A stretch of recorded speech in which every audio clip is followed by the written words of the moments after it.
vamos a dar inicio a esto y quiero darles los buenos días a todos los participantes del webinar de hoy, denominado Tecnologías Emergentes en la Industria Alimentaria. Primero, quiero aprovechar la ocasión de presentarme. Mi nombre es Carlos Sangüesa, pertenezco al Departamento de Innovación y Emprendimiento de la Universidad de Talca y además soy parte del equipo del Hub Alimentos.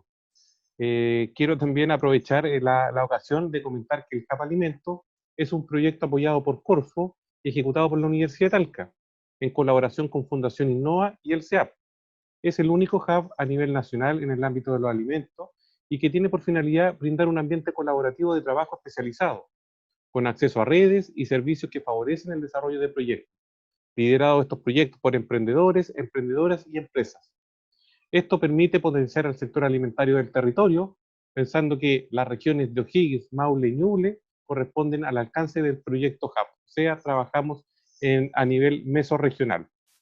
Otro objetivo que tenemos nosotros como HUB Alimentos es desarrollar procesos de innovación abierta para poder juntar problemáticas identificadas en la industria, ¿ya?, con emprendedores o con empresas que puedan desarrollar soluciones a los desafíos planteados y identificados. Segundo, quiero agradecer a los colaboradores que han hecho posible esta presentación, al Z Alimentos, CEAP, Universidad de Chile, CAP Alimentos, Maule Alimentos, Fundación de Innovación Agraria, FIA, SINAGRO y a la Vicerrectoría de Innovación de la Universidad de Talca. Nuestro primer charlista que nos acompaña corresponde al doctor Luis Puente, a quien le doy la bienvenida. Él es académico de la Universidad de Chile y pertenece al Departamento de Ciencia de Alimentos y Tecnología Química. La presentación que realizará él se denomina Antecedentes y tendencias en tecnologías emergentes para el procesamiento de alimentos.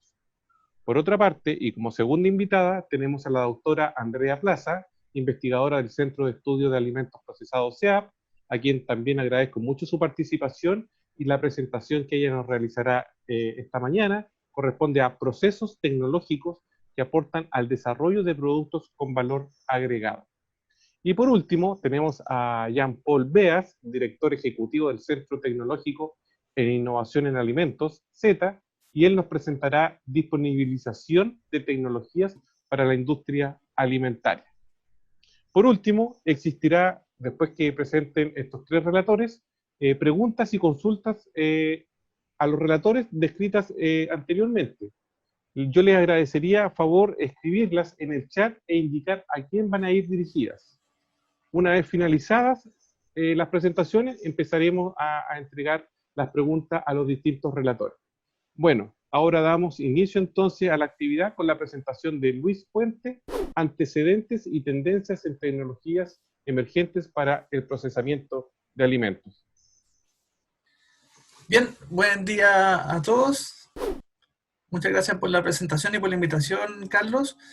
Se ven muchas caras conocidas, así que es un gusto también ver algunas personas que hace tiempo no se pueden ver por motivos de COVID. Bien, hoy día vamos a hablar entonces de manera sumamente rápida, ¿cierto?, sobre algunos antecedentes generales de la historia de las tecnologías emergentes, la situación presente y un poco también hacia dónde vamos. Y partimos con una pregunta que ojalá los invite a la reflexión, ¿cierto? Que es una de las preguntas clásicas que se hace el ser humano, pero en este caso lo vamos a llevar hacia los sistemas alimentarios, ¿cierto? Pensemos en esto de dónde venimos, quiénes somos y hacia dónde vamos. En esta lámina podemos ver un poco la evolución de los sistemas alimentarios, ¿ya? Donde partimos, ¿cierto?, de sistemas alimentarios más bien prehistóricos o sencillos, que tenían que ver solamente con la caza y con la recolección para enseguida llegar al consumidor. Por otra parte, vemos que el sistema alimentario se va haciendo cada vez más complejo, ¿cierto?, hasta llegar a este señor hipster, que no tengo nada en contra de los hipsters, pero que representa al consumidor actual. Y este consumidor actual quiere que las cosas sean todas más rápidas, que sean más simples. También este consumidor actual quiere alimentos con menor cantidad de aditivos, alimentos más naturales, que conserven de mejor manera sus propiedades, y ese es un poco el contexto en el cual las tecnologías emergentes han ido creciendo y se han ido potenciando, dada esta nueva necesidad, ¿cierto?, de los consumidores y también la respuesta que genera a partir de eso la industria y también la academia. Ahora, siempre que se habla de las tecnologías emergentes, yo les planteo la siguiente inquietud, que es más bien una inquietud personal, pero que se las hago llegar, donde muchas veces hablamos de tecnologías emergentes, pero ¿son realmente todas emergentes o hay algunas que son desconocidas? Realmente hay desconocimiento, hay temor, y eso es lo que hace que las tecnologías se mantengan ocultas, porque hay muchas tecnologías emergentes o tecnologías nuevas o innovadoras que no son tan nuevas, ¿ya? Que es un poco lo que vamos a ver en la siguiente lámina. Hay muchas tecnologías que vienen de cruces entre que se junta el mecánico con el físico y con el de alimentos y una cuota de fortuna. O también hay muchas tecnologías que vienen de otras disciplinas, de la ingeniería de materiales o de algunas instancias que tienen que ver con la guerra y con las comunicaciones. Si nosotros nos preocupamos de establecer, ¿cierto?, cuáles son los grandes líneas en las tecnologías para el procesamiento de alimentos, es inevitable que comparemos todo con las tecnologías térmicas clásicas, y por eso aquí les he puesto, ¿cierto?, el autoclave como el gran rey, o como el elemento que representa las tecnologías tradicionales, donde son tecnologías que nosotros estamos seguros, toda la industria confía, hay muchos antecedentes, y por otra parte, están las tecnologías, ¿cierto?, consideradas como emergentes, no térmicas o tecnologías disruptoras, innovadoras en el ámbito del procesamiento de los alimentos. Tenemos primero presentar la tecnología de altas presiones hidrostáticas, que yo diría que es una de las más populares. Sin embargo, sus primeros inicios se remontan al año 1899. Ya hay antecedentes documentados de experimentos en alimentos con altas presiones hidrostáticas. También recordarles que las altas presiones hidrostáticas vienen mucho desde el desarrollo de materiales de ingeniería, desde diamantes artificiales y otros materiales de alto desempeño, y que luego se comienzan a hacer experimentos con alimentos, ¿cierto?, en la fecha que les presento ahí. Por otra parte, otra de las tecnologías que está bastante madura es el tema de los campos eléctricos pulsados, ¿cierto?, que lo pueden encontrar como PEF en la literatura. También tiene sus primeros experimentos, ¿cierto?, en 1920, imagínense. O sea, todas estas tecnologías tienen bastante más historia de la que nosotros podemos pensar. Por otra parte, yo diría que la gran mayoría de nosotros tiene un microondas en su casa. De manera súper silenciosa nosotros convivimos y tenemos estos aparatos en nuestras casas, donde básicamente los usamos para recalentar, ¿cierto? Pero también pueden ser utilizados para pasteurizar y para otros procesos equivalentes a los procesos térmicos tradicionales. En el caso de las microondas, ¿cierto?, les recuerdo que inicialmente las microondas se llega a las microondas por un accidente.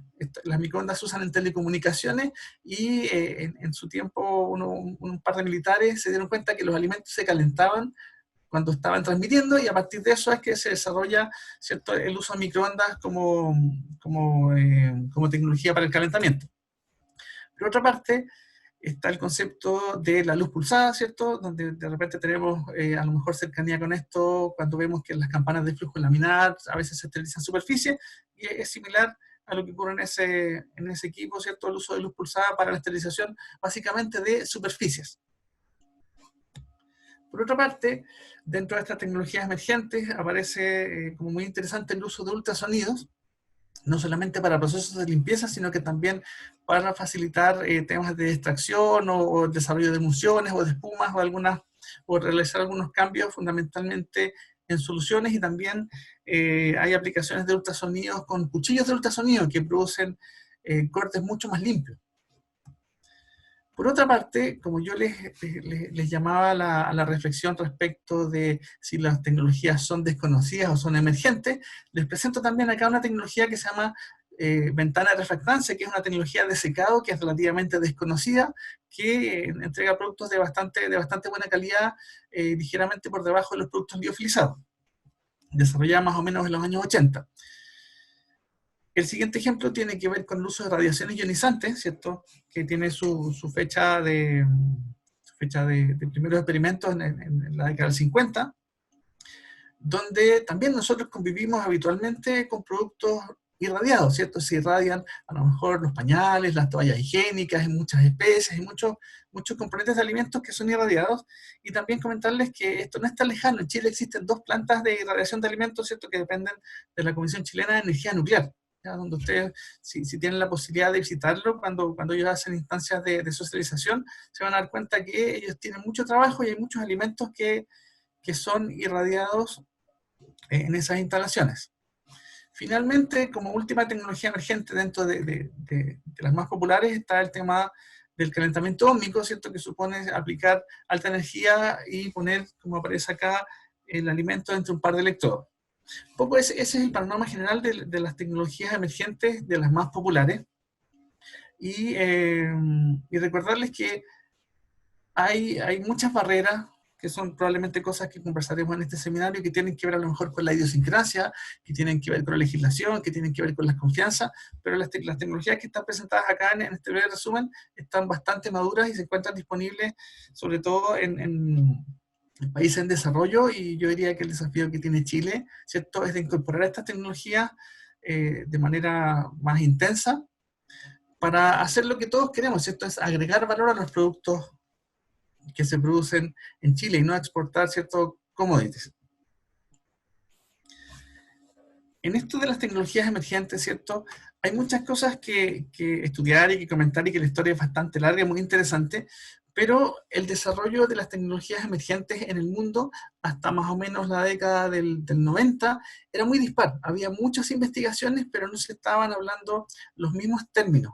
Entonces, en ese sentido, como había diferencias de equivalencia o diferencias de conceptos, un hito que yo considero muy importante en esto de las tecnologías emergentes y no técnicas es lo que sucede con una especie de consenso que se genera por esta necesidad. No hablábamos el mismo idioma, no teníamos mucha idea de las equivalencias de los procesos clásicos a los procesos emergentes, y lo que sucede más o menos por la década del 90 es que la FDA, ¿cierto?, y el Departamento de Salud Humana de Estados Unidos se juntan en un esfuerzo de decir esto es lo que viene, esto es lo que es inminente para nuestra industria, y estas dos instituciones le encargan al IFT, ¿cierto?, que es el referente en temas de procesamiento de alimentos, por lo menos en Estados Unidos, que es el Instituto de Tecnólogos de Alimentos, le encargan hacer un informe, le encargan investigar todo esto para poder normalizar y para que todos podamos entender de qué estamos hablando cuando hablamos de altas presiones hidrostáticas, de campos eléctricos,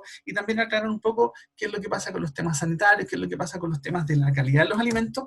Y en ese sentido lo que se hace y el mandato que le entregan estas dos instituciones al IFT es, ¿cierto?, como aparece allí, un contrato de 5 años para revisar qué cosa, revisar toda la literatura que existía, todos los desarrollos, para un poco aunar y hacer una especie de compendio y analizar cuáles eran las experiencias de los diferentes investigadores respecto a todas estas tecnologías.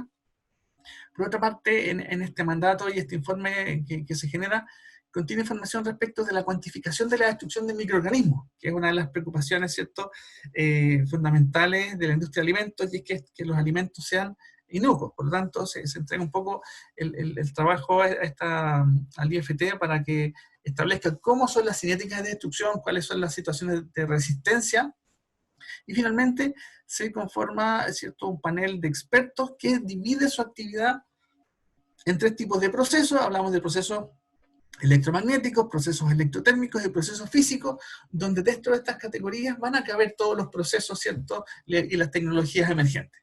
Ahora, lo interesante de este trabajo es que se genera un informe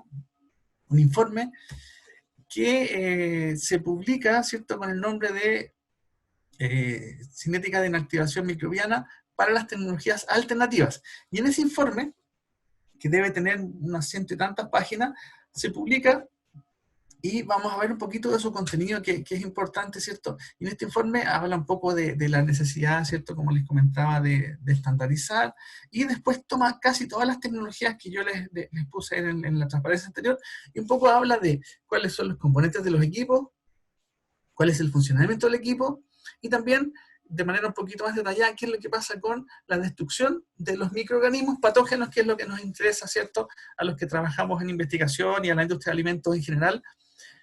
Y este informe es de libre disposición, lo pueden descargar de la página me parece que está en la página del IFT, y si no, después en los comentarios podemos entregar la información respecto a cómo bajarlo, pero este hito es súper importante porque comienza a estandarizar, y eso genera confianza no solamente en la academia, sino que confianza en la industria, para ir adoptando estos procesos, ¿cierto?, nuevos, estos procesos emergentes, estos procesos que prometen entregar alimentos de mayor calidad, ¿cierto?, no solamente desde el punto de vista sanitario y extendiendo la vida útil, sino que también desde el punto de vista de las propiedades, ¿cierto?, organolépticas y físico-químicas de los alimentos.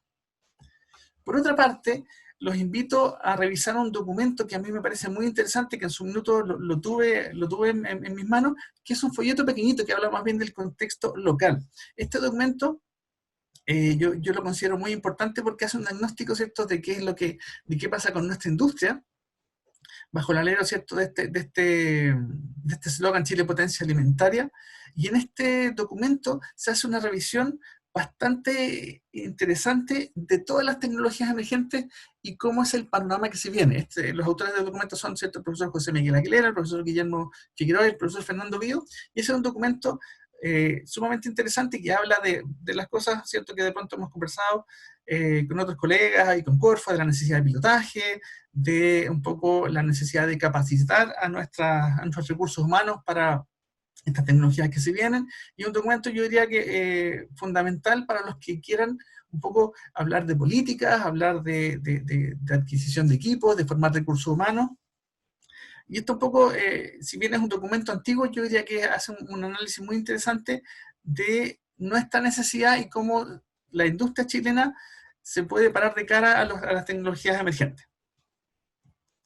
Por otra parte, ya dejando un poco los antecedentes, comentarles que las tecnologías emergentes, ¿cierto?, están presentes en nuestra industria, ¿cierto?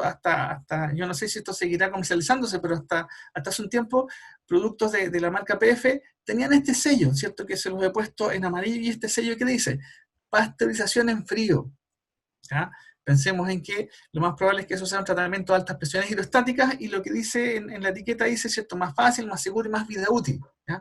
De tal manera que estas tecnologías que nosotros vemos como lejanas, como a lo mejor como muy caras, van a ir teniendo cada vez más presencia en nuestra industria. Y un poco también los desafíos es generar confianza en investigación, y también que muchas de las personas que nos están viendo probablemente sean estudiantes, son los encargados, ¿cierto?, de formarse y de poner en marcha estas tecnologías, ya sea desde el punto de vista de la calidad, de la adquisición de los equipos, de convencer al gerente de que esta tecnología le va a dar, no sé, un valor agregado o muchas ventajas a quien la implemente. Y en ese sentido también de hablar de qué es lo que pasa en Chile, he puesto algunas de las empresas o instituciones, ¿cierto?, que trabajan con tecnologías emergentes, ¿cierto? Aparece Alta HPP como uno de los referentes, ¿cierto?, en el procesamiento de altas presiones hidrostáticas. Por otra parte, hay una empresa que se llama Natural Safe, que la verdad es que no los conozco mucho, pero también proponen y promueven el uso de altas presiones hidrostáticas como un servicio. Y también está representando a la academia la planta de altas presiones que está en la Universidad de La Serena. Yo diría que son uno de los pioneros en el trabajo con altas presiones hidrostáticas, donde deben tener unos 5, 8 años, tal vez más, un equipo de altas presiones hidrostáticas con el cual todos hicimos mucha investigación y sentó las bases un poco de lo que estamos haciendo ahora en las diversas universidades. Y también está, ¿cierto?, se destaca el Z como centro tecnológico, donde probablemente Jean-Paul después vaya al detalle de los equipamientos y de las posibilidades que hay para trabajar en Z o como prestador de servicio. Otra cosa que considero muy, muy interesante, que también son cosas que los invitan, ¿cierto?, a la lectura y al análisis, es este paper. Y este paper que la idea es hacer un poco un estudio de las tendencias o un mapa, ¿cierto?, un mapeado de las tecnologías emergentes en el mundo. Y este trabajo considera la realización de dos encuestas por grupos de investigación que trabajan de manera conjunta. ¿Y a quién le hacen la encuesta? Le hacen un set de preguntas a los investigadores, a los gobiernos y a la industria, para ver qué es lo que piensan de estas tecnologías emergentes y cuál es su visión. Y respecto de eso, bueno, el paper contiene bastante información de muy buena calidad, pero una de las cosas más interesantes en términos de los resultados obtenidos es que hacen una especie de pronóstico y dicen, para esta gente que es encuestada, que incluye, ¿cierto?, personas de todo el mundo, qué es lo que va a pasar en los próximos 5 años y en los próximos 10 años. O sea, los próximos 5 años, este paper es de 2015, los próximos 5 años son, ¿cierto?, nuestro tiempo presente, donde aparece, ¿cierto?, con mucha importancia el uso de altas presiones hidrostáticas, aparece como en segundo lugar, ¿cierto?, el uso de microondas, no solamente para recalentar, sino que con usos industriales para la pasteurización o para la esterilización. Aparecen los campos eléctricos pulsados y la luz ultravioleta. Y por otra parte, se proyecta, ¿cierto?, que para el 2030, según los datos de esta encuesta, va a seguir reinando el tema de las altas presiones hidrostáticas, va a ganar un poquito más de popularidad el uso de plasma frío, va a seguir en tercer lugar los campos eléctricos pulsados y las microondas también dentro de los primeros lugares. Por lo tanto, este análisis es súper interesante y nos muestra que las tecnologías emergentes o estas tecnologías van a ir incrementándose, van a ir penetrando cada vez más y van a ser, como les dije hace un minuto, la tarea de las generaciones futuras, ¿cierto? La tarea de las generaciones que se están formando ahora respecto de cómo esto impacta a la industria y cómo la industria se sube a este carro, ¿cierto? También parte de los resultados de esta encuesta hablaban un poco de visiones separadas respecto de qué es lo que piensa Europa y qué es lo que piensa Estados Unidos. En el caso de Estados Unidos, lo que más les gusta o lo que es más popular son las altas presiones hidrostáticas, y por otra parte, en Europa, ¿cierto?, que de pronto piensa diferente, lo que les parece más popular, lo que les parece con más perspectiva, es el uso de campos eléctricos pulsados, ¿ya? Eso respecto un poco de una situación más bien de futuro. Ahora, como estamos hablando del futuro, también yo creo que el COVID, que nos tiene a todos nosotros, ¿cierto?, con distancia social, trabajando desde nuestras casas en teletrabajo, va a ser uno de los mayores impactos en las industrias de alimentos. Si bien ahora estamos viendo los temas en salud, digamos, en salud pública, es innegable que el COVID va a cambiar los paradigmas. Así como en el año 2000, cuando fue el atentado a las Torres Gemelas, comenzaron a hacer terrorismo a través de las cartas con Anthrax, ese hecho hizo que cambiara la visión del mundo respecto de la irradiación de alimentos. Se comenzaron a irradiar muchas cartas para prevenir, ¿cierto?, esta posibilidad de terrorismo a través de las cartas y documentos con Anthrax.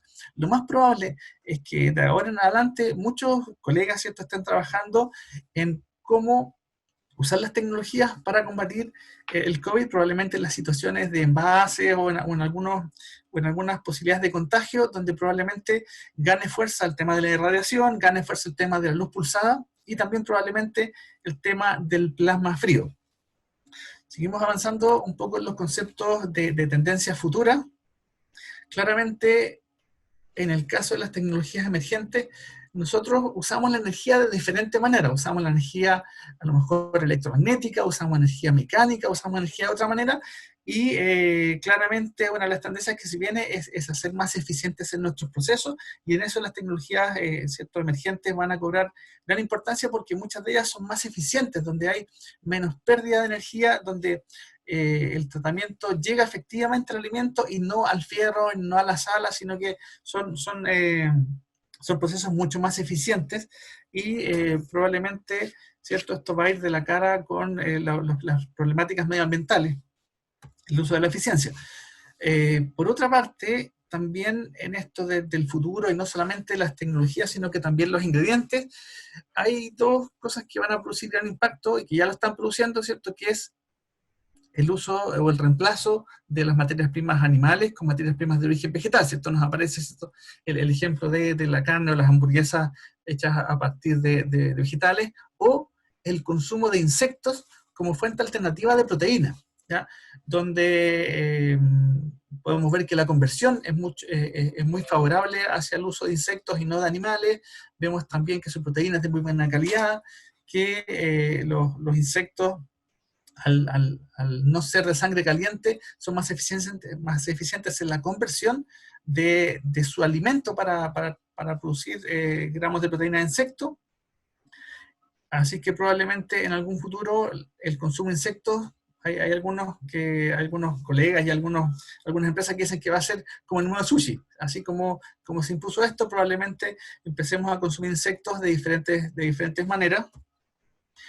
Por otra parte, también en esto de tendencias o perspectivas de futuro, destacar a través del ejemplo de Not Company, ¿cierto?, que gana un premio respecto de pioneros tecnológicos, cómo vamos a cambiar un poco la manera de hacer los alimentos desde el punto de vista de las formulaciones y el uso de inteligencia artificial, ¿cierto? Ellos tienen su Not Mayo, tienen su Not Ice Cream, tienen su Not Milk, y probablemente, ¿cierto?, Giuseppe, que es el cerebro de esta máquina de formulación, probablemente estén trabajando en muchos otros desarrollos, lo cual nos muestra que el tema del análisis de datos, de la inteligencia artificial, también va a impactar nuestra industria de manera muy importante. Por otra parte, en esta lámina que les muestro acá, quiero representar el rol del envase en estas tendencias futuras aquí como un ejemplo más de los envases activos, ¿cierto? Aparecen latas de bebida que se autoenfrían o alimentos que se autocalientan, donde, no sé, por un ejemplo muy interesante es este que nos presenta un alimento para bebés, ¿cierto?, donde muchas veces las mamás o los papás tienen que pedir que les presten el microondas para calentar la comida. Este es un ejemplo de envase que se autocalienta, ¿cierto?, por reacciones exotérmicas. Y el último que está acá es un huevito a la copa, ¿cierto?, donde hacemos un huevito a la copa en función de este desarrollo de envase que es exotérmico y calienta el huevito a la copa perfecto sin tener la necesidad de cocinar. Y eso representa un poco todo el potencial que viene desde el área de los envases y embalajes. Ya casi por terminar, otra cosa que viene muy fuerte en el ámbito de la industria de los alimentos es el uso de las impresoras en 3D, ¿ya? Acá hay ejemplos de impresión en 3D de chocolate, de pizza, de caramelos, donde claramente es algo que va a impactar con mucha fuerza, y no solamente desde la industria, sino que también desde lo doméstico, y este impacto también va a llegar a las pequeñas empresas que probablemente hagan pasteles o alimentos, ¿cierto?, de diseño. Aquí en esta parte de abajo tenemos una de las impresoras en 3D populares, que es Fudini, que es fabricada por unos italianos, pero así como nosotros podemos ver que la impresión en 3D ha llegado a casi todas las industrias, también en la industria de alimentos está llegando, y si bien hay algunas limitaciones, ¿cierto? Aquí vemos también una pizza impresa en 3D, hay algunas limitaciones, pero estoy avanzando rápidamente en términos de trabajar con más alimentos y con mejor resolución, ¿cierto? Como cuando nosotros nos preocupamos de la resolución del televisor, también las impresoras en 3D han ido mejorando su resolución y van a impactar sin duda al sector de los alimentos. Y ya, por finalizar, dejarles una pregunta, ¿cierto? Dejar otra tarea para la casa, y es: ¿cuál es la posición que nosotros vamos a tomar? Probablemente que haya dos corrientes. Esta es la corriente de la industria y de usar todo, y de ser súper tecnologizados, y la otra de volver atrás, y un poco también yo creo que hay que tener presente esto, que hay mucha gente que va hacia comer alimentos con menos procesos, y otras personas que van hacia alimentos ultraprocesados, y las dos son válidas y son cuestiones que nosotros debemos discutir, no solamente a nivel doméstico, sino que a nivel del gobierno, de la academia y de la relación con la industria. Bien, esa ha sido mi presentación, espero también poder responder a las preguntas en su momento. Agradezco la atención, Carlos, así que te doy el pase ahora. Gracias, Luis. Es muy interesante la presentación. Uno que a veces no está revisando todas estas novedades y nuevos productos que se han ido generando, es muy importante ver cómo ha ido avanzando y las proyecciones que se realizan hacia el futuro. Así que muchas gracias, Luis. También dejo a todos los participantes invitados a hacer las preguntas correspondientes. Y bueno, ahora vamos a pasar a la segunda presentación. Jean-Paul es director ejecutivo del Centro Tecnológico de Innovación Alimentaria, el CETA, y bueno, él nos va a presentar la disponibilización de tecnología para la industria de los alimentos. Así que también te agradecemos mucho, Jean-Paul, estar presente en este webinar y también puedas entregar las experiencias y las nuevas novedades que tenemos en la industria de los alimentos. Buenísimo, muchas gracias, Carlos, y a la universidad y a la vicerrectoría por la invitación. Creo que este tipo de seminarios hoy en día es muy necesario dada la contingencia que estamos viviendo, así que encantado de poder participar. Bueno, como CETA, nosotros estamos llamados a disponibilizar tecnologías. Hoy en día contamos con 46 equipos propios que están prestando servicio en la región de la Araucanía. Por otro lado también, y tal como mencionó Luis Puente, nosotros nos vinculamos con algunas empresas para poder ofrecer y tener mayor cantidad de servicios y de equipamiento, de manera que la gente pueda pilotear o prototipar sus alimentos o sus desarrollos. Actualmente nosotros tenemos una red nacional de plantas de pilotaje con distintas empresas que están apoyándonos en la prestación de servicios. Por otro lado también, trabajamos con la academia. 4 de los socios son universidades, en este caso la Universidad Católica, la Universidad de Chile, la Universidad de Talca, la Universidad de la Frontera. Por lo tanto, es muy interesante las jornadas técnicas donde se ve la visión de la industria y se ve la visión también de la academia, de manera de poder conformar equipos de trabajo que puedan ir en pos de desarrollar productos y desarrollar proyectos. Actualmente, hoy en día, nosotros hemos desarrollado 22 productos en nuestro centro de Araucanía, junto con la Red Nacional de Plantas de Pilotaje. Nosotros hoy en día estamos trabajando, tal como les mencioné, en el Centro de Innovación Zona Sur, ZUFRO, que está ubicado en la Universidad de la Frontera, con los 46 equipos prestando servicio, y estamos próximos a inaugurar el Centro de Innovación en la Zona Norte, en Coquimbo, que va a ser en septiembre, y dada la contingencia COVID, seguimos avanzando a una velocidad no como la deseada en la región metropolitana para inaugurar el Centro de Innovación Karen. Y nuestros ejes, por supuesto, son procesar alimentos, desarrollo de ingredientes naturales, valorización de insumos o desechos, y envase y embalaje de productos.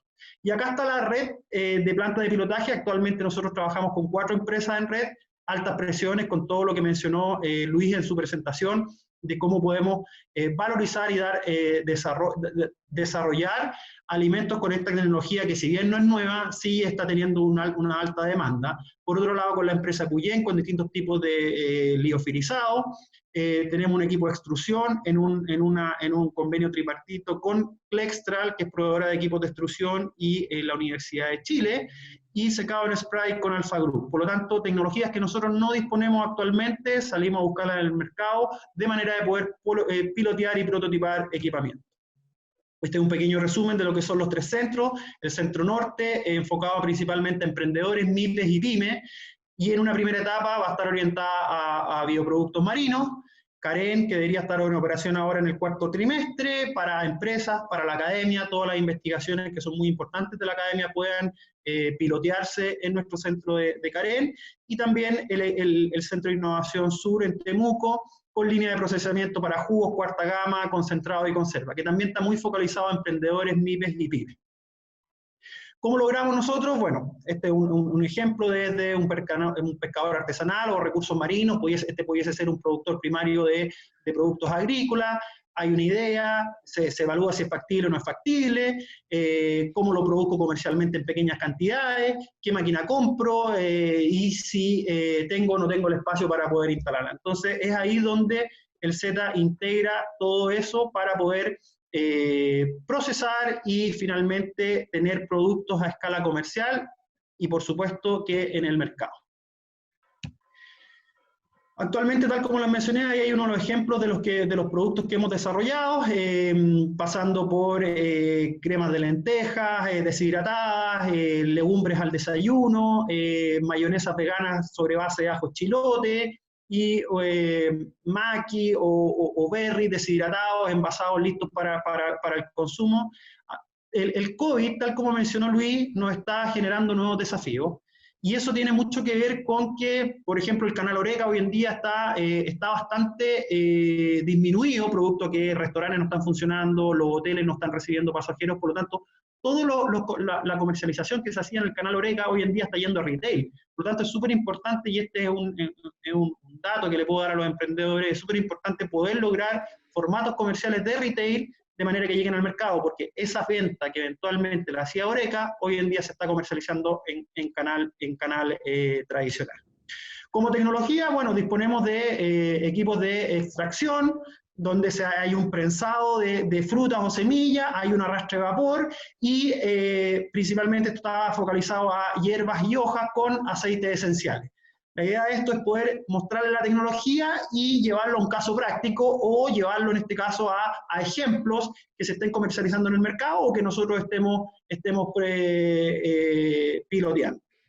Entonces hay una tecnología de extracción, por otro lado la tecnología de deshidratación que es muy conocida y es muy antigua también para aumentar la vida útil, la mantención de las propiedades nutricionales y darle mayor valor agregado a los productos. La remoción de humedad pasa por convección, conducción o en este caso radiación.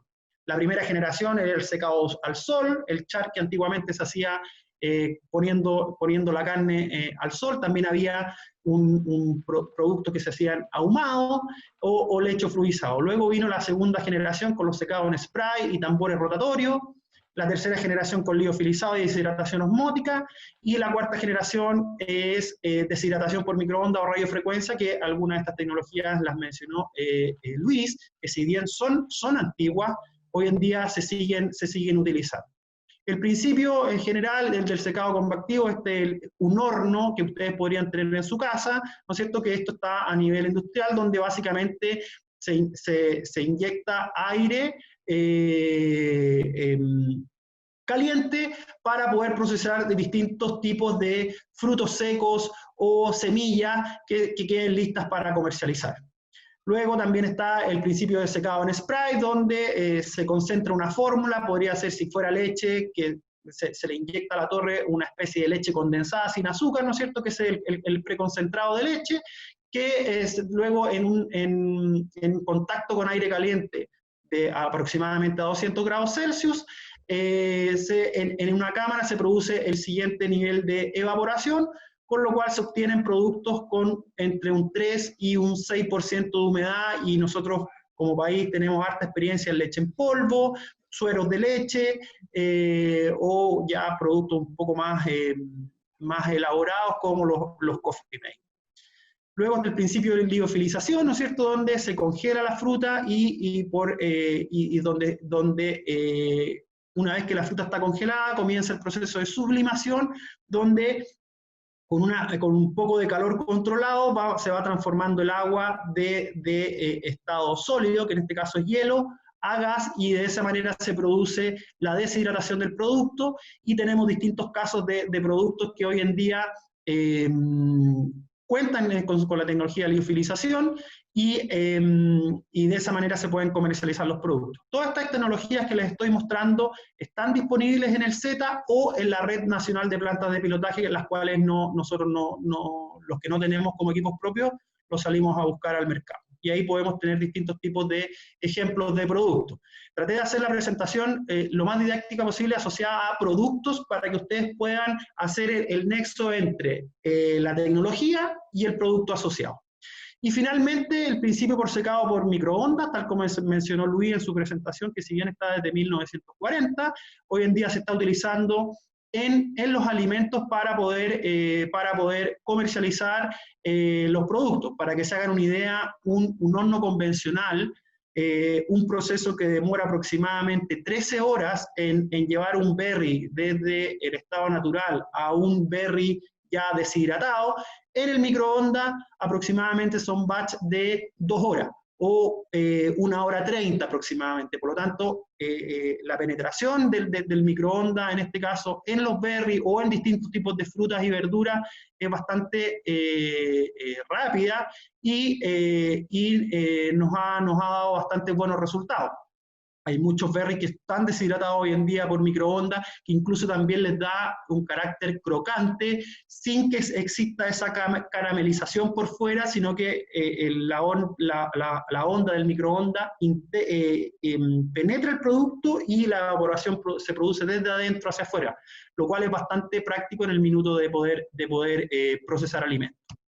Por otro lado, también está el principio de deshidratación osmótica, donde una solución concentrada se pone en contacto con un producto y finalmente se produce la osmosis, donde el producto también se comienza a deshidratar. Dentro de los productos que les mostré hay una pulpa de maqui que se está utilizando bastante en bases de helado, que nosotros lo procesamos en el secador, por el secador osmótico, el deshidratador osmótico que tenemos en nuestra planta del sur. y ahí hay distintos tipos de productos que pueden apreciarlos en la foto, donde cuentan con la tecnología de la deshidratación osmótica. Y otro equipo que está teniendo bastante auge hoy en día es el extrusor, ¿no es cierto? Nosotros conocimos el extrusor por, no sé, las estrellitas, los chocapic, todos esos cereales son extruidos, pero hoy en día con las tendencias veganas que existen, se está dando mucho que se puedan hacer pastas veganas, pastas con adiciones de algas o legumbres extruidas de manera que puedan generar ese símil como si fuera un cereal. Y ahí, bueno, hay distintos tipos de tornillos, distintos tipos de extrusores, y ahí pueden ver un ejemplo de una pasta que se está extruyendo y que queda lista para poder comercializarse. Por otro lado también, bueno, hay muchos snacks que también se están desarrollando y que eventualmente podrían llegar al mercado. Y finalmente la pasteurización en frío, son equipos de alta tecnología, tal como mencionó Luis en su presentación. Si bien nosotros no contamos con el equipo, sí tenemos un convenio de cooperación, en este caso con la empresa Alta HPPP, donde se pueden desarrollar productos que tengan la pasteurización en frío, y ahí, tal como mencionó Luis, están las pechugas cocidas, hay muchos jugos que son prensados en frío y que luego son pasteurizados en frío para alargar la vida útil. Esto es, se lleva el producto a una presión de 6.000 bar, es como si ustedes tomaran uno de estos productos en su formato de producto terminado, lo llevan a 60 kilómetros abajo del mar, y eso es lo que baja los patógenos en aproximadamente 5 log.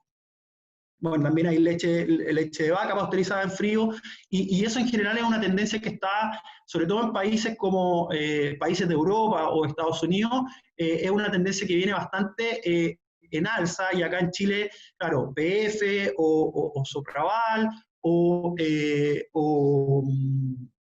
otro tipo de empresas que producen cecinas, también son pasteurizadas en frío, de manera de poder bajar la eventual contaminación que hubo en la manipulación del alimento posterior a los procesos de curado. Y otros ejemplos. Bueno, en Coquimbo nosotros vamos a tener ahora en septiembre 2 líneas, una que va para productos acuícolas y la línea de pasta untable y marisco. Bueno, ¿qué se puede hacer con eso en realidad?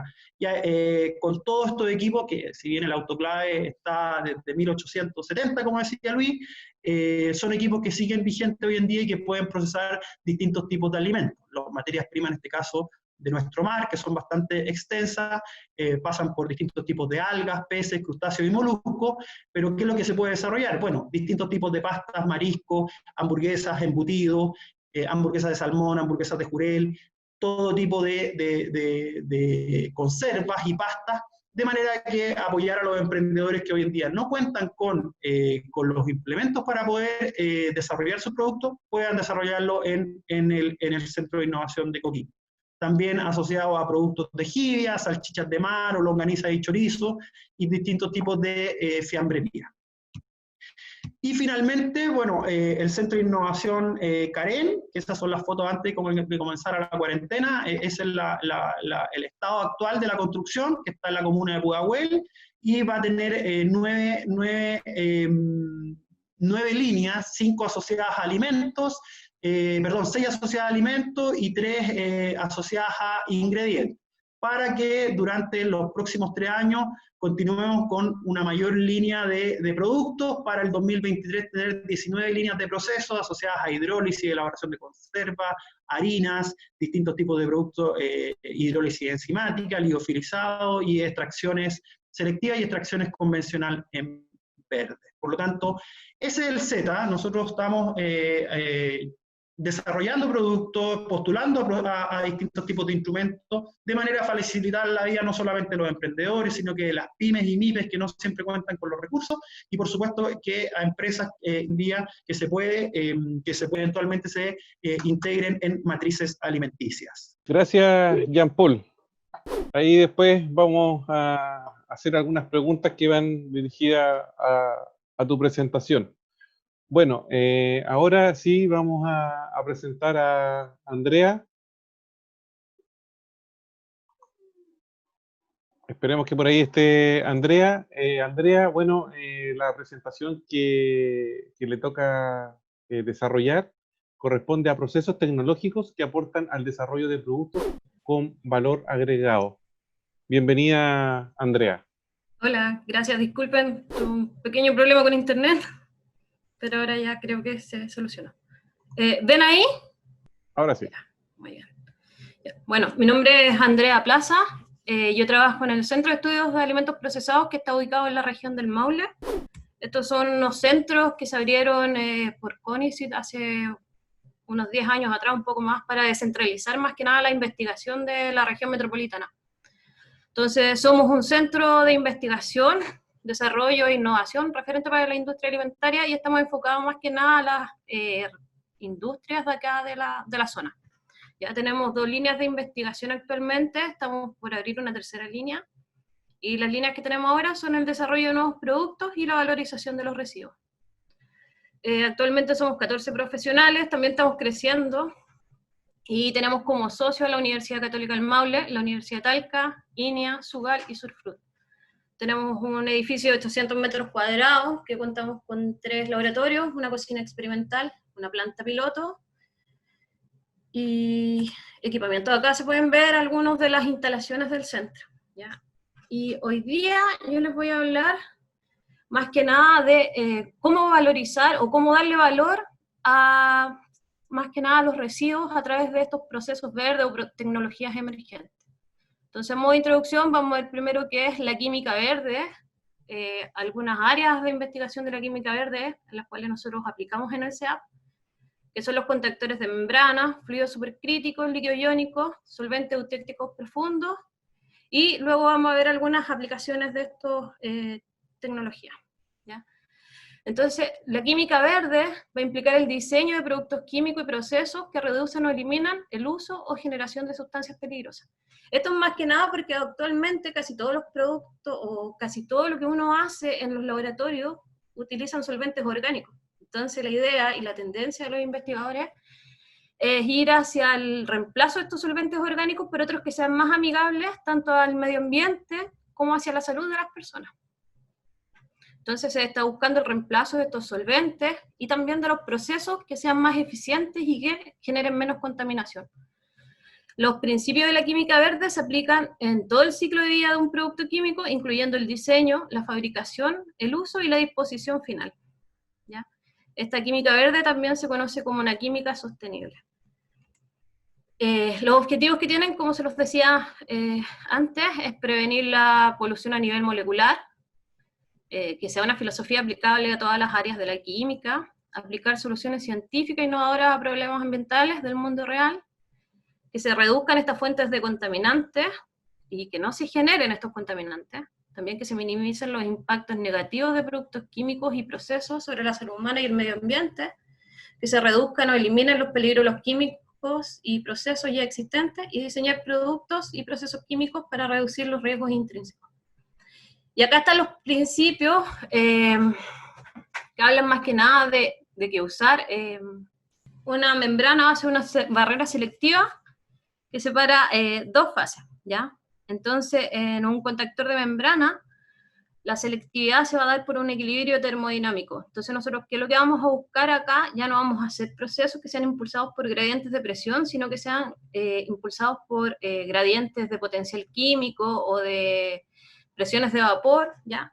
Y la membrana solamente va a jugar acá un rol de soporte de 2 interfaces que se puedan armar, no nos va a dar la selectividad, ¿ya? Como se puede ver acá, por ejemplo, si yo tengo una membrana acá macroporosa, que sea hidrofóbica, ¿ya? Y yo tengo de este lado, del lado izquierdo de su pantalla, una solución acuosa que tenga algún compuesto de interés que yo quiera retirar, y del otro lado yo voy a tener una fase gas que va a ser afín a este compuesto que yo quiero retirar. En el fondo lo que yo estoy haciendo acá con este cambio de potenciales químicos es hacer que al compuesto de interés que está en la fase acuosa le guste más estar en la fase gaseosa, ¿ya? Entonces yo elijo una fase gaseosa que le dé o que atraiga a mi compuesto de interés, ¿ya? Acá se va a formar, como es una membrana hidrofóbica, se va a formar un menisco, la solución acuosa no va a poder ingresar al poro de esta membrana, pero sí la fase gas.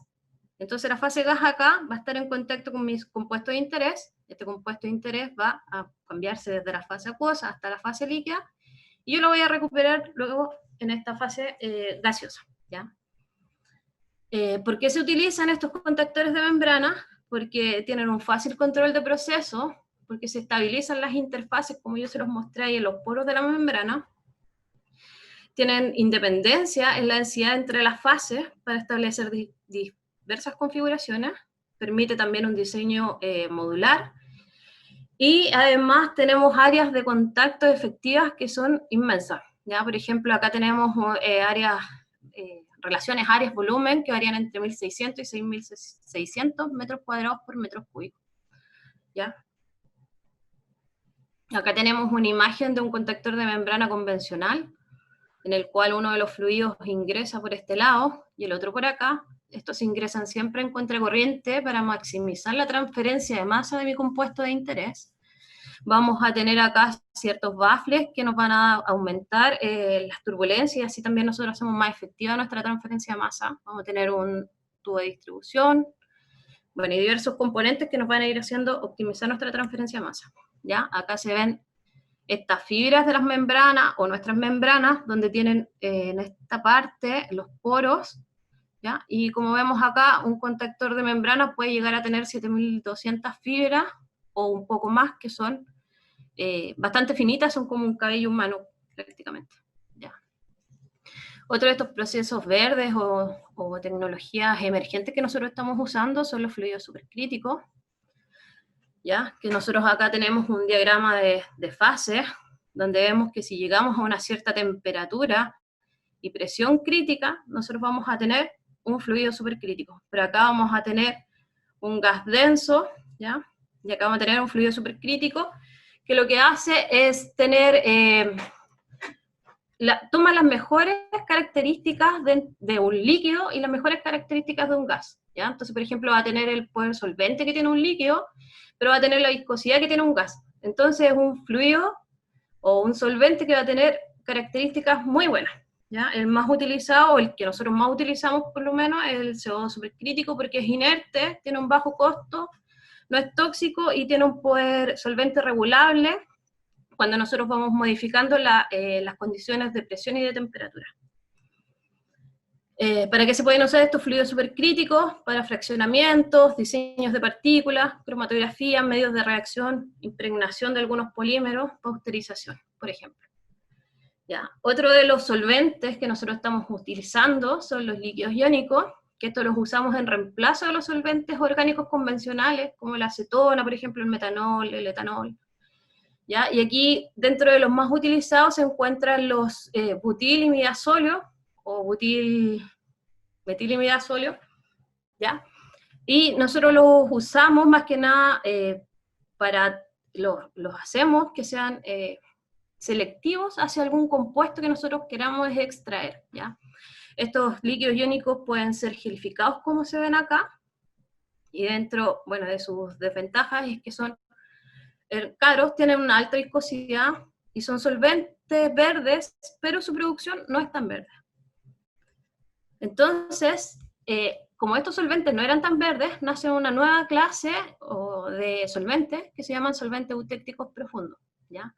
Tienen las mismas ventajas de los líquidos iónicos, que no son volátiles, tienen una muy baja volatilidad, tienen altas ventanas electroquímicas, entre otros, pero estos solventes se generan a partir de productos naturales, como azúcares, por ejemplo, ácidos cítricos, que es el limón que nosotros utilizamos, ácidos acéticos, por ejemplo, ácidos lácticos, todos compuestos de origen orgánico. Entonces, ¿qué es lo que yo hago? Yo mezclo uno de estos compuestos con otro, los dejo ahí en con un poco de temperatura a veces, ¿ya? Y un tiempo que se agitan, y se forma un solvente. Acá la única limitante que nosotros tenemos para formar estos solventes es que siempre vamos a tener que tener un compuesto que sea aceptor de enlaces de hidrógeno y otro que sea donor de enlace de hidrógeno, para que se genere este puente de hidrógeno que tenemos acá.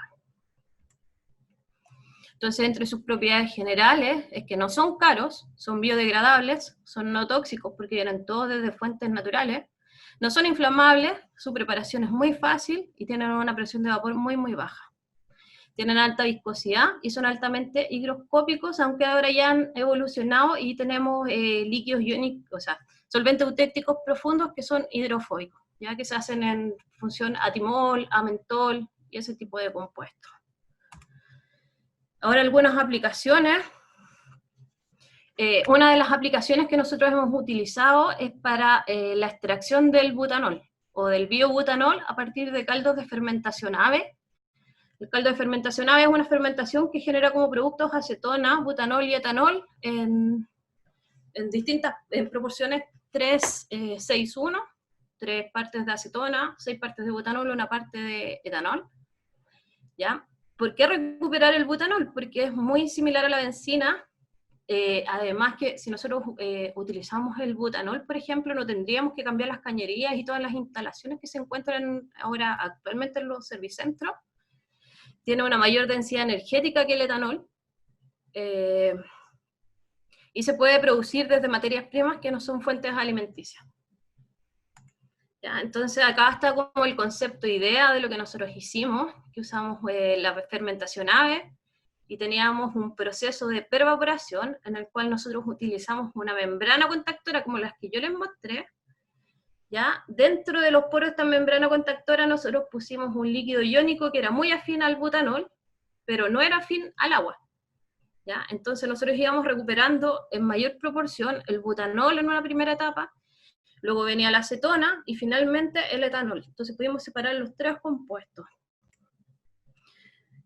Acá está un poco un diagrama esquemático de lo que utilizamos. Entonces nosotros teníamos nuestra solución ave de la fermentación de acetona, butanol y etanol.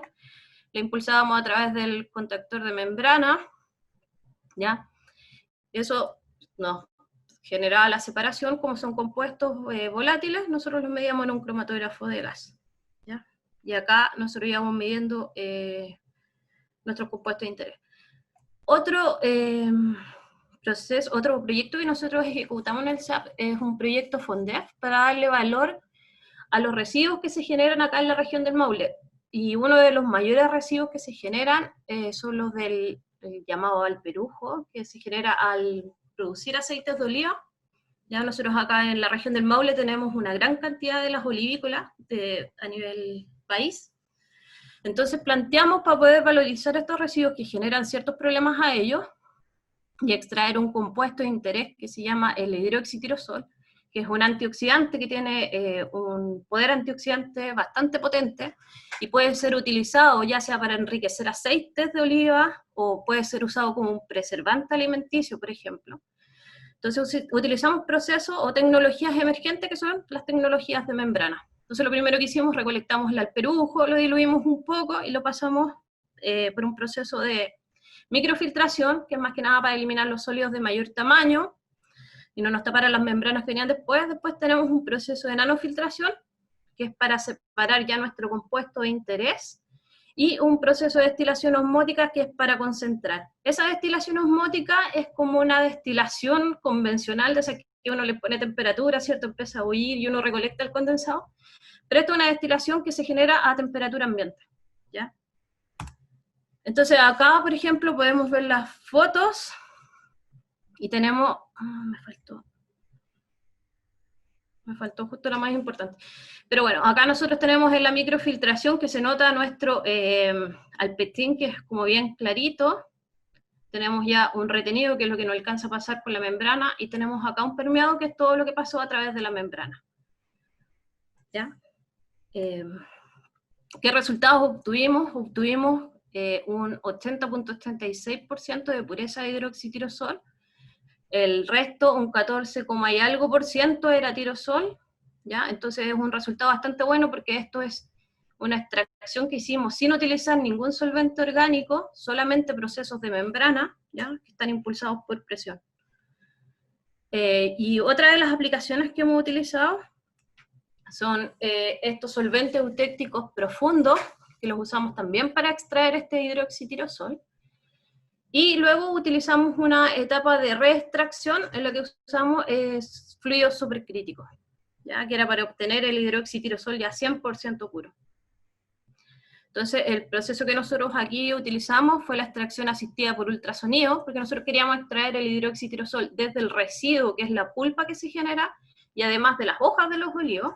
Entonces, hicimos una extracción sólido-líquido asistida por ultrasonido, luego centrifugamos para poder separar la fase líquida y la fase sólida, y la filtramos. ¿Ya? Probamos distintas temperaturas y tiempos de extracción.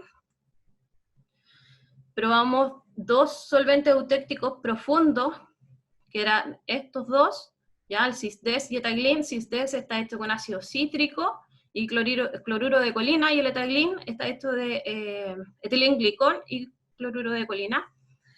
El Cis-Des es un compuesto bastante ácido, entonces aprovechamos de hacer una hidrólisis ácida a nuestras materias primas, ya sea la hoja o la pulpa de los olivos.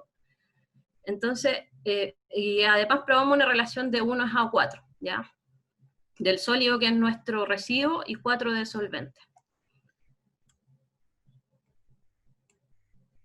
Y luego, a ese solvente que tenía ya nuestro extracto de hidroxitirosol, lo pasamos por un equipo de extracción supercrítica, probando distintas condiciones de operación para poder recuperar nuestro solvente, o sea, nuestro compuesto de hidroxitirosol con una alta pureza. Ya acá se ven más o menos unas fotos del equipo de extracción supercrítica que utilizamos. Este equipo se encuentra en la Universidad de Santiago, donde nosotros como SEAP tenemos una colaboración bien estrecha. Acá tenemos una celda de ecualización, que es donde se van poniendo el solvente, y esa es la que se presuriza. En esta foto nosotros podemos ver el CO2 en estado líquido, ya que eso se ve muy pocas veces. Y acá podemos ir viendo cuando nosotros vamos descomprimiendo nuestra celda de ecualización. Y acá abajo nosotros tenemos nuestra membrana, que es donde hacemos las separaciones. ¿Ya? Como resultado nosotros obtuvimos, por ejemplo, acá el solvente universal, que siguió los mismos procesos, el agua, ¿ya? Tuvimos este porcentaje de R, que nosotros hacemos un resultado R que es estandarizado, entonces vemos cuántos gramos de hidroxitirosol nosotros tenemos por cada gramo de residuo, ¿ya? Que utilizamos. Entonces vemos que al usar nuestros solventes eutécticos profundos, aumentamos bastante este número R, ¿ya? Es muchas veces mayor que el agua, cosa que no se da en la pulpa de los olivos, pero es el único que acá que no nos cumplió la regla, y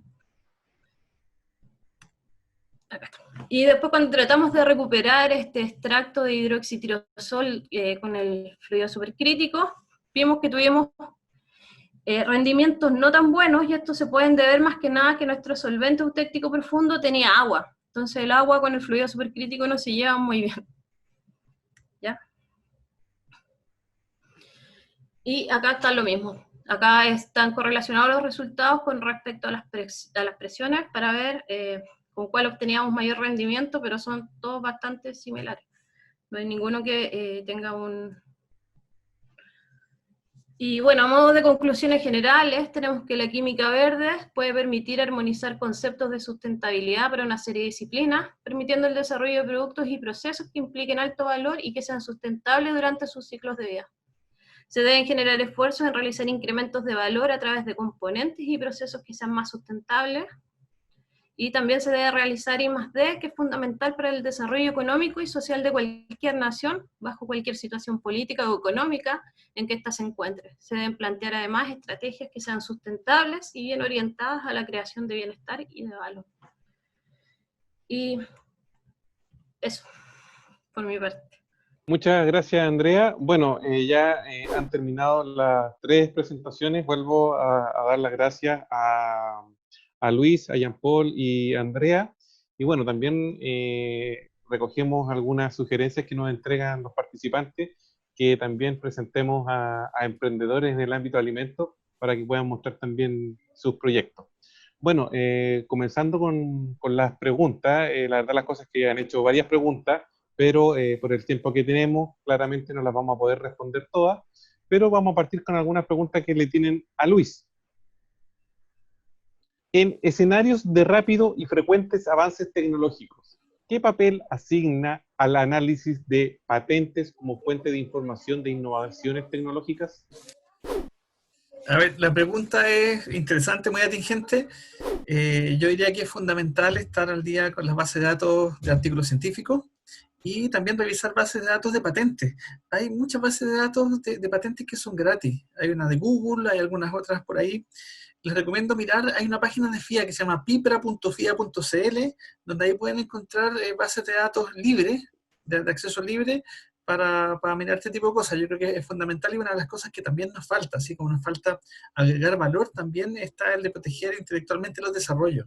Muchas veces los estudiantes cuando hacen fórmulas y cosas nuevas, se les dice paténtalo, ¿ya? Pero no tenemos un poco esa cultura de protección intelectual, así que yo creo que es una de las cosas que también es importante de impulsar desde la academia, para con nuestros estudiantes y también reforzar la relación con la industria, de tal manera de que ese conocimiento que se genera se valorice y sea tomado en cuenta y se le saque partido. Muchas veces las tesis de los muchachos o los trabajos de investigación quedan ahí en la biblioteca, entonces yo creo que es tarea de nosotros un poco el difundir y el ver cómo este tipo de cosas se materializan en negocios. A mí me parece muy interesante explorar ese tipo de cosas.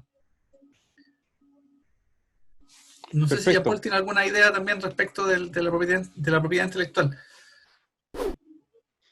Mira, nosotros como corporación no participamos de la propiedad intelectual porque entendemos que la investigación está asociada a nuestros socios fundadores, que son las universidades, en este caso la Universidad de Chile, la Universidad Católica, la Universidad de Talca y la Universidad de la Frontera. Nosotros tenemos una política de propiedad intelectual en la cual no nos hacemos parte de eso propiamente tal, pero sí acá, tal como menciona Luis, y que en general las universidades tienen mucha más experiencia con la propiedad intelectual, o los centros de estudio, en este caso como el CEAP, creo que es súper atingente poder dirigir las preguntas hacia ellos. Perfecto. Aquí hay otra pregunta que la puede responder alguno de ustedes. Dice, ¿cuáles son las tecnologías que ustedes estudian o utilizan, son las más eficientes en el consumo de energía versus los resultados? La pregunta es compleja. Yo diría que el desafío de los que trabajan en alimentos, de los que trabajamos en alimentos, es un poco lograr poner en equilibrio ese tipo de cosas, ¿cierto? Los temas económicos, los temas sanitarios, los temas sensoriales y los temas químicos, ¿ya? Entonces yo diría que no hay mejor proceso. Yo diría que hay buenos procesos dependiendo de la realidad de la industria y del mercado. Ya en ese sentido, no sé, yo pienso que el proceso interesante que han bajado sus costos son la liofilización porque se ha hecho más masiva. Yo, bueno, particularmente trabajo en procesos de secado, también ahí estamos explorando temas de secado con infrarrojo, secado asistido con microondas, y de pronto una de las cosas que falta es que tomemos mucho café entre las industrias, el gobierno y la academia, porque cada uno hace cosas diferentes por su lado, y de pronto eso es lo que hace que este país no progrese. ¿Ya? Yo creo que hace falta más instancias como esta, y de trabajar, digamos, abiertamente. Cada uno tiene cosas por las que velar, ¿cierto? Formación de recursos humanos, o negocio, o hacer crecer el país, pero creo que eso es una de las cosas que hace falta. Y por lo demás, también encantado de participar en instancias como esta, si vienen más a futuro. Sí, yo creo que el participante hacía esta pregunta también considerando a lo mejor que, si bien es cierto, es bueno ir mejorando la tecnología, pero también condice con las nuevas tendencias que hay de economía circular, por ejemplo, donde también la eficiencia energética y la disminución de la huella de carbono es muy importante para las empresas. Yo creo que a eso se refería también con la pregunta. Jean-Pierre, acá también tenemos otra pregunta que dice, ¿qué tipos de tecnologías son usadas actualmente para la detección de patógenos alimentarios? Bueno, existen distintos tipos de análisis asociados a patógenos. En realidad, creo que ahí mismo en Talca está el Centro de Inocuidad, que creo que hace muchos análisis asociados a ese tipo, y nosotros como tal no tenemos laboratorios asociados a eso, sino que trabajamos en contacto directo con el INTA, con el DICTUC, con los laboratorios de la Universidad de la Frontera y la Universidad de Talca, quizás va más asociado a eso, pero a grandes rasgos, si son productos refrigerados, congelados, bueno, salmonela, Escherichia coli, listeria, enterobacterias, son los típicos análisis que están asociados a los consumos de alimentos y que tengan que estar libres y que sean los productos inocuos. Perfecto, aquí hay otra pregunta que puede ser abierta. Es siempre importante adelantarse a los cambios. ¿Qué fuentes de información se utilizan para identificar los cambios más recientes en la industria? Por ejemplo, nuevos insumos o formulaciones. Nosotros estamos trabajando, otro de los socios de Fundación Chile, y hacemos prospecciones tecnológicas. ¿Qué es lo que nos da eso? Nos da el insumo de qué es lo que está pasando no solamente a nivel nacional, sino que a nivel global, como para redirigir las tendencias a nuevos ingredientes o nuevo equipamiento que eventualmente se pudiese requerir.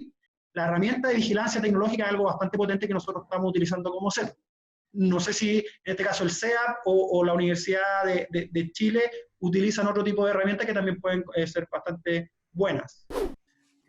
Al respecto, un poco desde lo doméstico, desde lo que maneja cada uno, por ejemplo, uno puede establecer alertas en Google. En Google Académico uno puede establecer alertas de tal manera que cuando hay un artículo nuevo en ese tema, te llega la notificación. Y eso es a lo mejor una cuestión que está mucho más al alcance de todos, digamos, ¿ya? Para que ustedes lo exploren. En Google Académico establecer alertas, cada vez que aparece una publicación les puede llegar y así se mantienen al tanto de una manera un poquito más amable, más blanda. Sí, también hay otra plataforma que se llama la IMI, que es donde se pueden buscar también nuevos lanzamientos de productos con algún ingrediente que uno quiera o mezclas de ingredientes. Esa plataforma también es bastante buena para mantenerse al tanto. Y las alertas se pueden hacer en Google Academics y también en el Google convencional. Sí, también hay ferias internacionales como la Food Ingredient, que normalmente a uno lo están informando de qué nuevos ingredientes se están desarrollando y uno también ahí es cosa de inscribirse y le empiezan a llegar los reportes. Y la Food Ingredient en este caso actúa tanto para ingredientes como para productos y algún tipo de equipamiento también. Otra pregunta que hay acá, dice, ¿existen máquinas de microondas al vacío disponibles para el pilotaje en Z u otro centro? Sí. ¿Es factible Sí, conseguir o fabricar estos equipos en Chile? Nosotros tenemos 2 microondas que aproximadamente procesan 70 kilos por batch. Un batch dura aproximadamente 1 hora y media. Por lo tanto, sí, nosotros contamos con 2 equipos en el sur. Desconozco si se producen acá en Chile. Eso al menos cuando nosotros lo adquirimos hace 2 años atrás, esos equipos efectivamente nosotros los trajimos de China, pero hay marcas de todo tipo. Hay alemanas, inglesas, americanas y de muy buena tecnología. Ahora nosotros optamos por un equipo versátil que pudiese efectivamente hacer los pilotos, pero por otro lado también producir a pequeña escala industrial. Por lo tanto, los invito a que puedan tomar contacto con nosotros y eventualmente ver qué tipo de desarrollo es el que está solicitando la persona para poder pilotear y prototipar. Nosotros estamos trabajando con microondas con distintos tipos de verduras, distintos tipos de frutas, berry, que se da bastante en la Araucanía, así que sí, está disponible en el Z la tecnología por microondas. Y también hay algunos privados que tienen algún par de máquinas de secado con microondas a vacío. Yo diría que es una tecnología interesante de explorar porque no es tan cara y los resultados son bastante buenos. Por ahí también en el laboratorio a mí me encanta hacer artefactos y cosas ahí. También tengo algunas cositas pequeñas. Ojalá recibirlos en el laboratorio sería muy interesante. Gracias, Luis. También tenemos otra que dice, ¿en alguno de los centros se tiene pensado en tecnologías como spray cooler o envasado aséptico? Bajo mi experiencia son tecnologías difíciles de encontrar en Chile a nivel de pilotaje. Sí, efectivamente, tiene razón la persona que hace esa pregunta, le encuentro bastante sentido, que no es fácil aquí en Chile encontrar ese tipo de tecnología. Nosotros, sí, efectivamente, con la vigilancia tecnológica estamos explorando si efectivamente existe la demanda para poder adquirir específicamente tecnología aséptica. Spray Cooler, no tengo mucho conocimiento de esa tecnología, para ser súper honesto, no la desconozco, pero sí. Nosotros este año empezamos a evaluar efectivamente si era conveniente poder tener tecnología aséptica para poder hacer pilotaje y prototipaje, pero es algo que todavía está en evaluación. Tenemos que efectivamente comprobar que exista la demanda para poder hacer la inversión. Acá también tenemos una que está dirigida a Jean Paul, o también a lo mejor podría ser a Luis, que dice la importancia de las plantas piloto, entre paréntesis, aparte de la validación técnica, es la validación económica. De acuerdo a vuestra experiencia, ¿cómo ha andado el escalamiento de los costos en las experiencias que ustedes han piloteado? Luis, si quieres partes tú y después complemento yo. A ver, la verdad es que los equipos que yo tengo en el laboratorio son pequeñitos y un poco esa es la brecha que hay que vencer. Cómo saltar desde el laboratorio hacia un equipo piloto, hacia un equipo industrial, es una de las cosas que nos falta. La verdad, muchas veces, ¿cierto?, te contactan en la universidad para solucionar problemas, pero yo creo que la manera de canalizar eso es a través de los fondos concursables, como los de Corfo, como los Fondef, para ponerle números que le sirvan a todos, porque de pronto la universidad se enfoca en la formación de recursos humanos y en el paper, y la industria, por otra parte, tiene otros intereses. Entonces, yo creo que la mejor manera es hacer asados, tomar café, para poner las cosas sobre la mesa y decir qué es lo que quiere cada uno y así construir. Sí, estoy de acuerdo. Nosotros el escalamiento lo que nos ha permitido es básicamente, primero, disminuir costos, que las personas que quieran poder hacer ese tipo de pilotaje no necesiten grandes cantidades de materias primas. Por otro lado, flexibilidad y ductilidad de los procesos. Pero por otro lado también, que creo que es súper importante que para un emprendedor o una pyme que quiere poder pilotear y prototipar, es que efectivamente ese producto lo testé en el mercado, porque al final es el mercado el que le va a decir si su producto es exitoso o no es exitoso. Un gran porcentaje, el 90% de los productos que tienen una segunda compra son exitosos. Entonces, en ese sentido, nosotros si bien hay un tema de costo, pero es importante, el consumidor está dispuesto a pagar lo que la persona quiere desarrollar. Creo que muchos productos finalmente a nivel comercial no existe el conocimiento y justamente es eso, o sea, es que tu pilotaje te sirva para que con pequeños lotes industriales tú salgas a testear tu producto comercialmente y ver cómo es el porcentaje de recompra de los consumidores. Si lograste eso, creo que tienes en gran parte el éxito de tu producto asegurado. Perfecto, gracias. Bueno, y como última pregunta para ir terminando, hay una asistente que pregunta, ¿se destruyen los nutrientes con la utilización de los microondas? El microondas al vacío, lo importante del vacío es que la temperatura no aumenta de 38 a 40 grados Celsius, con lo cual hace que los nutrientes efectivamente se mantengan, los micro o macronutrientes se mantengan y perseveren una vez que pasó por el proceso del microondas. Por eso que la tecnología del microondas, junto con el vacío que se genera en la cámara, hacen que la temperatura no suba de esos niveles y no se destruyan los micro o macronutrientes que ustedes están interesados en preservar y en mantener. Por eso que, tal como dijo Luis, es una tecnología que es bien interesante y que o sea, soy súper honesto, de los equipos que tenemos en el sur, lo que más se ha utilizado es el microondas, por lejos. Ahora, para complementar eso, una visión más academicista, yo diría que siempre se pierden, ¿ya? Pero la idea es que se pierdan menos. Aquí hay que tener claro que no hay nada mágico. Desde que tú cambias algo de una materia prima fresca a algún nivel de procesamiento, siempre se va a perder. El negocio es, o lo interesante es, que se pierda o saber cuánto se pierde y cuánto cuesta, ¿ya? El microondas sí es bastante efectivo porque, a ver, desde el punto de vista de la transferencia de calor se produce un calentamiento volumétrico, es decir, el alimento se calienta de adentro hacia afuera, lo cual es mucho más eficiente porque de pronto nosotros cuando hacemos procesos tradicionales se calienta la sal, el fierro, las personas, entonces los procesos por microondas son mucho más eficientes por esa transferencia de calor, ese calentamiento volumétrico, y efectivamente al bajar la presión trabajamos a temperaturas bastante bajas y sí, se obtienen resultados de muy buena calidad. Y la otra cosa importante es el factor del tiempo. Un proceso de liofilización, que es, digamos, lo supra, que es lo mejor, puede tardar 2 o 3 días. ¿ya? Con los costos asociados. Entonces, un proceso de secado por el que sea, de secado en este caso por microondas asistido, asistido por microondas, es bastante más rápido. O sea, pensemos en que a lo mejor lo que tú haces en 2 días lo haces en, no sé, un par de horas, ¿ya? Lo que sí, hay que trabajar un poco más en el escalamiento para tener producciones más grandes, pero el equipo que tiene Z presenta interesantes perspectivas de pilotaje y de desarrollo.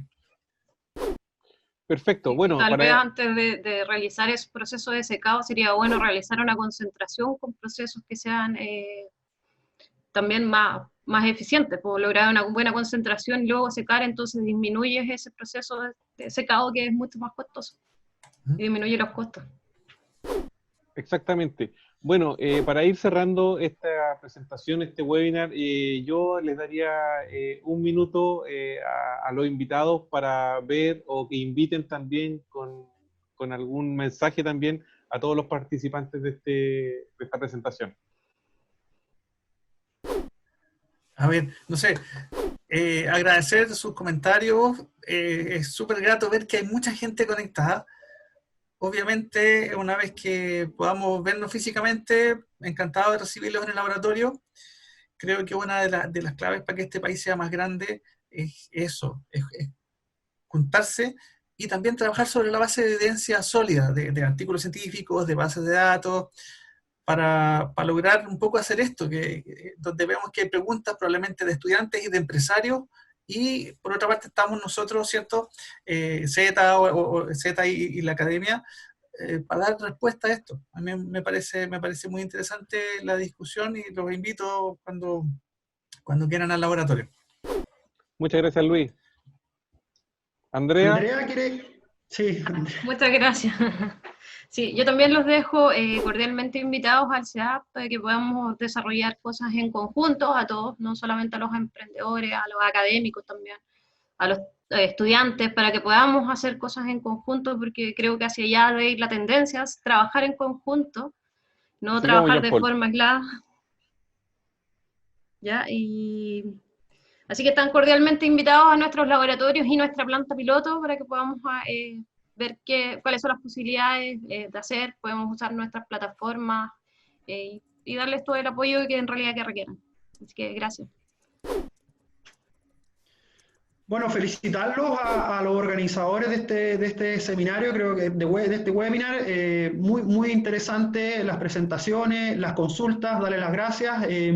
Si hay alguna consulta que no se haya respondido, yo les mandé por el chat mi correo, o sea, mi correo del Z y el correo de contacto del Z también, en caso de que necesiten algún tipo de información.